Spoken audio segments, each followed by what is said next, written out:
હવે આપણે આગળ પ્રેરકત્વ વિશે ખ્યાલ મેળવ્યો છે, પ્રેરકત્વ કોને કહેવાય, પછી એના પછી આપણે અન્યોન્ય પ્રેરકત્વ વિશે જોયું. તો હવે આપણે જોઈએ કે આત્મપ્રેરકત્વ કે આત્મપ્રેરણ કોને કહેવાય. હવે આગળ આપણે વાત કરેલી છે આગળના વિડીયોમાં કે આત્મ એટલે ટૂંકમાં પોતાનું, કે ગુંજરાની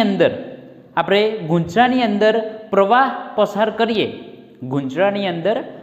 પસાર કરીએ, અને એ જે ચુંબકીય ફ્લક્સ એટલે કે ચુંબકીય ફ્લક્સના ફેરફાર ઉત્પન્ન થાય. એટલે એ ફેરફાર જે છે કોના લીધે ઉત્પન્ન થાય કે પોતાના ગુંજરામાં જે પ્રવાહ પસાર કર્યો છે તેના લીધે. એટલે કે આને એટલા માટે આ ઘટનાને આત્મપ્રેરણ કહેવામાં આવે છે. આગળ આપણે જોયું કે અન્યોન્ય પ્રેરણ એ બે ગુંજરા લઈ બાજુમાં બે ગુંજરા લઈ અને એકમાં પ્રવાહ પસાર કરી અને બીજામાં ફ્લક્સ ઉત્પન્ન થાય છે. એટલે એ બીજા ગુંજરાનું ફ્લક્સ જે છે એ પહેલા ગુંજરાના પ્રવાહના લીધે પર આધાર રાખે છે. તો એ જ રીતે અહીં આત્મપ્રેરણમાં કે પોતાના જ ગુંજરામાં જે પ્રવાહ ઉત્પન્ન થાય છે એનાથી ફ્લક્સ જે ઉત્પન્ન થાય છે કે એ ફ્લક્સ જે છે એ તે પ્રવાહ પર આધાર રાખે છે. તો કોઈ ગુંજરામાં પ્રવાહ પસાર કરી ફ્લક્સના ફેરફારથી જે પ્રેરિત EMF ઉત્પન્ન થાય છે એ ઘટનાને આત્મપ્રેરણ કહેવામાં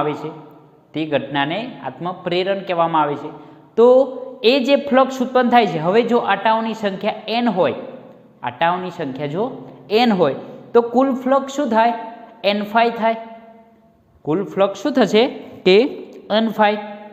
હવે એ n phi જે છે એ કોના સમપ્રમાણમાં ચાલશે કે વિદ્યુત પ્રવાહ I ના સમપ્રમાણમાં ચાલશે. તો n phi ચલે છે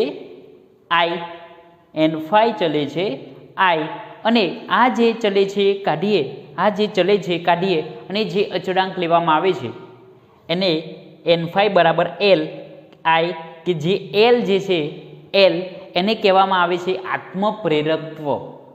એલને શું કહેવામાં આવે છે? આત્મપ્રેરકત્વ. કે જે આપણે અચળાંક છે, આ ચલે છે કાઢીએ તો કોઈક અચળાંક L લેવામાં આવે છે, Lને શું કહેવામાં આવે છે? આત્મપ્રેરકત્વ, કે n phi બરાબર L I. હવે આપણને ખબર છે ફેરેડેનો નિયમ કે E બરાબર -n dϕ/dt છે. E બરાબર શું છે? -n dϕ/dt. તો અહીં આપણે E બરાબર -n dϕ/dt કરીએ તો n phi અહીં બંને બાજુ વિકલન કરીએ તો શું થાય? n dϕ/dt બરાબર L di/dt. n dϕ/dt બરાબર L di/dt. તો n dϕ/dt બરાબર શું લખાય? L di/dt લખાય. તો E બરાબર સૂત્ર શું થશે? E બરાબર -L di/dt. E બરાબર -L di/dt. તો આ જે છે EMF અને આત્મપ્રેરકત્વ વચ્ચેનો સંબંધ. હવે આત્મપ્રેરકત્વ એનો એકમ શું થાય?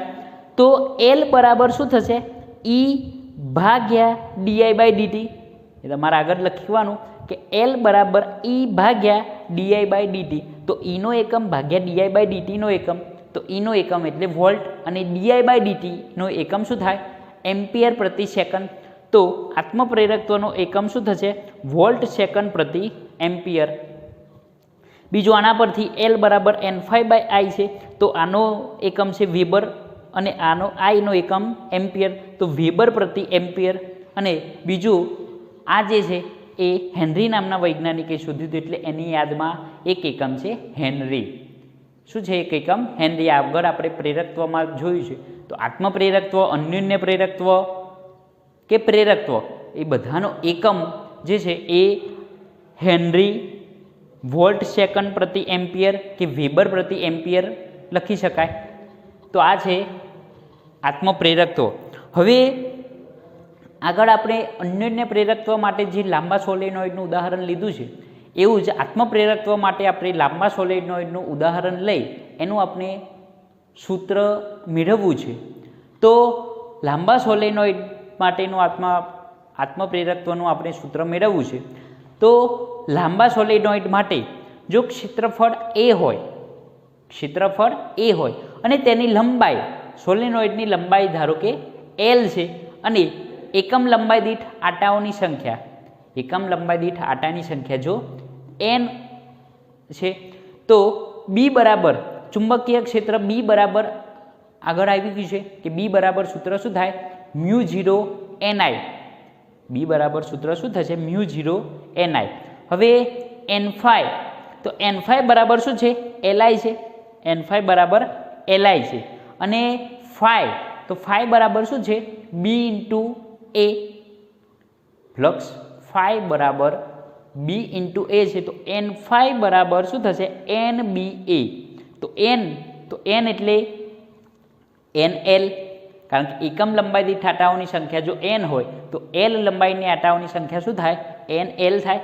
તો A બરાબર nL, B બરાબર μ0 ni અને A. તો n5 બરાબર સૂત્ર શું થશે μ0 n² A L I.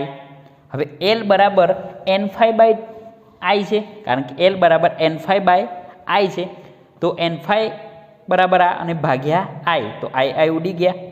તો L બરાબર સૂત્ર શું થશે μ0 n² AL. એટલે કે n/L એને શું કહેવાય n કે એકમ લંબાઈ દીઠ આટાઓની સંખ્યા એટલે સ્મોલ n. તો સ્મોલ n બરાબર n/L કરીએ તો L બરાબર μ0 n² AL/L થશે. તો આ લાંબા સોલેનોઇડ માટે આત્મપ્રેરકત્વ L નું સૂત્ર આપણે જોયું. હવે આપણે જોઈએ કે ઇન્ડક્ટર એટલે શું. તો ઇન્ડક્ટર એટલે કે પરિપથમાંનો જે ઘટક આત્મપ્રેરકત્વ ધરાવે છે, જે ઘટક આત્મપ્રેરકત્વ L ધરાવે છે એને શું કહેવાય ઇન્ડક્ટર. આ L જે છે આત્મપ્રેરકત્વ એને શું કહેવાય ઇન્ડક્ટર. આપણે આગળ 7મા ચેપ્ટરમાં ઇન્ડક્ટર, અવરોધ, કેપેસિટર વિશેનો અભ્યાસ કરીશું. તો L તો એની આપણે ઉર્જાનું સૂત્ર U બરાબર ½ Li² સૂત્ર આપણે મેળવીએ. અને ઇન્ડક્ટરની સંજ્ઞા કેવી છે કે તારનું ગૂંચળું પ્લસ અને માઇનસ L, આનો એકમ છે હેનરી. તો હવે જોઈએ કે કાર્ય કરવાનો દર. તો કાર્ય કરવાનો દર એટલે પાવર, એટલે કે કાર્ય ભાગ્યા સમય. તો dω/dt. હવે પાવર, તો પાવર બરાબર શું છે E × I છે. આગળ આપણે જોયું કે પાવર બરાબર શું થાય E × I. તો E × I. હવે E બરાબર શું છે કે L di/dt છે અને આ I. E બરાબર સૂત્ર શું મળ્યું છે L di/dt. તો L હવે dt ઉડી ગયા તો dω બરાબર શું થાય Li di. હવે dw બરાબર તો કુલ કાર્ય શોધવું છે. તો આ સૂક્ષ્મ કાર્યનું શું કરવું પડશે સંકલન. સૂક્ષ્મ કાર્યનું સંકલન. તો Li di એનું સંકલન, તો સૂત્ર શું થશે Li²/2, કારણ કે I નું સંકલન I di એનું સંકલન શું થશે I²/2. તો Li²/2 એટલે કે ઉર્જાનું સૂત્ર શું થશે ½Li². સૂત્ર શું થશે ½Li². તો આ ઇન્ડક્ટરમાંની ઉર્જાનું સૂત્ર છે. તો આ રીતે આપણે આત્મપ્રેરકત્વ જોયું, ઇન્ડક્ટરમાંની ઉર્જાનું સૂત્ર જોયું. હવે આપણે આગળ ઉદાહરણ 10 જોઈએ. તો ઉદાહરણ 10માં એવું આપેલું છે કે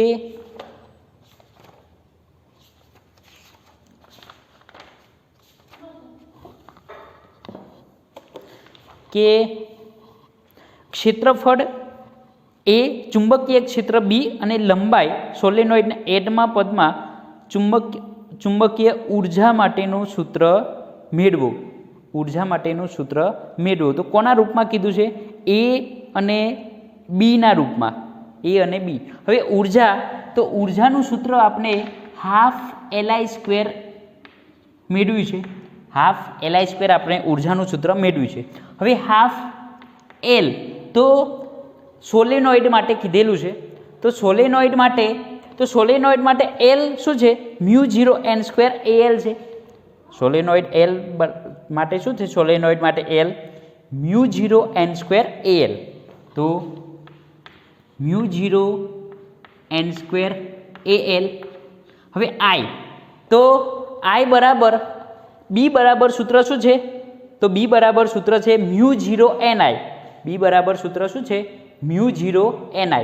તો આઈ બરાબર શું થાય? તો બી ભાગ્યા μ0n થાય. તો આઈ બરાબર બી ભાગ્યા μ0 આઈ અને એનો સ્ક્વેર. તો શું થશે? μ0 ઉડી ગયા, n² al b² અને μ0 એક છે અને μ0 આઈ એટલે બી ભાગ્યા μ0 n થશે. તો μ0 n². તો u બરાબર હાફ μ0 n² al થશે. તો b² al બાય 2 μ0 આ ઉર્જાનું સૂત્ર થશે. હવે આપણે ઉર્જા ઘનતાનું સૂત્ર કીધું છે. ઉર્જા ઘનતા, તો ઉર્જા ઘનતા એટલે શું થાય? કે એકમ કદ દીઠ ઉર્જા. ઉર્જા ઘનતા એટલે એકમ કદ દીઠ ઉર્જા. હવે ઉર્જા, તો ઉર્જા ઘનતા તો ઉર્જા એટલે સૂત્ર શું મળ્યું છે? હાફ b² al બાય μ0 ભાગ્યા કદ. તો કદ એટલે ક્ષેત્રફળ ઇન્ટુ અંતર લંબાઈ. ક્ષેત્રફળ ગુણ્યા લંબાઈ એટલે કદ થાય. તો al, તો al ઉડી ગયા. તો ઉર્જા ઘનતાનું સૂત્ર શું થશે? કે હાફ b² μ0. તો ઉર્જા ઘનતાનું સૂત્ર શું થશે? કે b² બાય 2 μ0. b² બાય 2 μ0 એ આપણે વિદ્યુત ક્ષેત્રની ઉર્જા ઘનતાનું આપણે સૂત્ર જોયું છે કે half epsilon 0 e². Half epsilon 0 e². કારણ કે ચુંબકીય ક્ષેત્ર અને વિદ્યુત ક્ષેત્રમાં શું ફરક છે? કે એપ્સાયલોન 0 બરાબર 1/μ0 છે. એપ્સાયલોન 0 બરાબર 1/μ0 છે. તો આ જે છે એ ચુંબકીય ક્ષેત્રની ઉર્જા ઘનતાનું સૂત્ર છે. આગળ આપણે જોયું છે વિદ્યુત ક્ષેત્રની ઉર્જા ઘનતાનું સૂત્ર. તો આ રીતે આપણે આત્મપ્રેરકત્વ જોયું. આત્મપ્રેરકત્વ એટલે કે n5 ચલે છે આઈ, તો Li, તો L જે છે એને આત્મપ્રેરકત્વ કહેવાય. પછી લાંબા સોલેનોઇડનું ઉદાહરણ લઈ અને ઉર્જાનું સૂત્ર Lનું સૂત્ર આપણે મેળવ્યું μ0n² al. μ0n² al. પછી ઇન્ડક્ટરમાંની ઉર્જા હાફ Li² નું આપણે સૂત્ર મેળવ્યું અને એના પરથી આપણે ઉદાહરણ 10 જોયું.